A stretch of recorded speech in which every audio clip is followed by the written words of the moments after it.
Hacker ban করার জন্য ভাই বেশি কিছু লাগে না। ফ্রি ফায়ার ব্যতীত যতগুলো মোবাইলের ব্যাটেল রয়্যাল গেম আছে প্রত্যেকটা ব্যাটেল রয়্যাল গেমস ইমুলেটরে খেলা যায়। ওই প্রত্যেকটা ব্যাটেল রয়্যাল গেমস ইমুলেটরে খেলার সময় আপনি একবার জাস্ট হ্যাক ইউজ করে দেখেন না, আপনি গেমেই ঢুকতে পারবেন না। গেম খেলা তো দূরে থাক, আর গেমে যদি কোনোভাবে ঢুকেও যান ইনস্ট্যান্ট ম্যাচের ভিতরে থাকা অবস্থায় আপনার আইডি ব্যান হয়ে যাবে ইমুলেটর সহকারে। তাহলে ফ্রি ফায়ার কেন পারতেছে না? এই হ্যাকগুলো কারা আনতেছে, কারা সেল করতেছে? এই হ্যাকের যে সোর্স কোডগুলো, এই সোর্স কোডগুলো আসতেছে কোথা থেকে? তো যাই হোক ভাই, যদি কোনোদিনও এগুলো ঠিক হয় তাহলে আমি হয়তো ব্যাক করতেও পারি। তাছাড়া আমি আর ফ্রি ফায়ারে থাকতেছি না, এটাই হচ্ছে আমার অফিসিয়াল স্টেটমেন্ট। আজ থেকে ফ্রি ফায়ারে কোনো ভিডিও আমার এই চ্যানেলে আপনারা দেখতে পারবেন না। এবং হ্যাঁ, কন্টিনিউয়াসলি হয়তো লাইভ স্ট্রিমে আসবো প্রত্যেক শুক্রবারে, যেভাবে আসতাম আপনাদের সাথে আড্ডা দিতাম, মজা করতাম, ওটা চলবে। আমি আমার ভাই ভিডিওর জন্য, এই gaming with Talha is back চ্যানেলের ভিডিওর জন্য, আপনাদেরকে বিনোদন দেওয়ার জন্য যতটুকু মন চাই ততটুকু নিচে আমি নামতে রাজি আছি। এর মানে এই না যে আমি বলদ। যতটুকু জানতাম, যতটুকু বললাম, আমি চাই প্রত্যেকেই আপনারা এই ব্যাপারে স্টেপ নেন। যদি বাঁচাইতে চান গেমটাকে, যদি বাঁচাইতে চান ভবিষ্যৎ প্রজন্মটাকে, আর যদি বাঁচাইতে না চান 48 ঘন্টা পর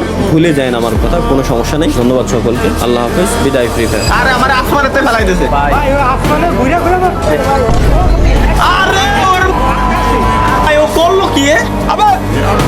আল্লাহ আস্তাগফিরুল্লাহ লা ইলাহা ইল্লাল্লাহ। देख के अरे ये कहाँ से आ गया? ये देखो चले CS रैंक नहीं तो फिर बताओ, अब बैन ही नहीं हो रहा है, इसको रिपोर्ट भी किया।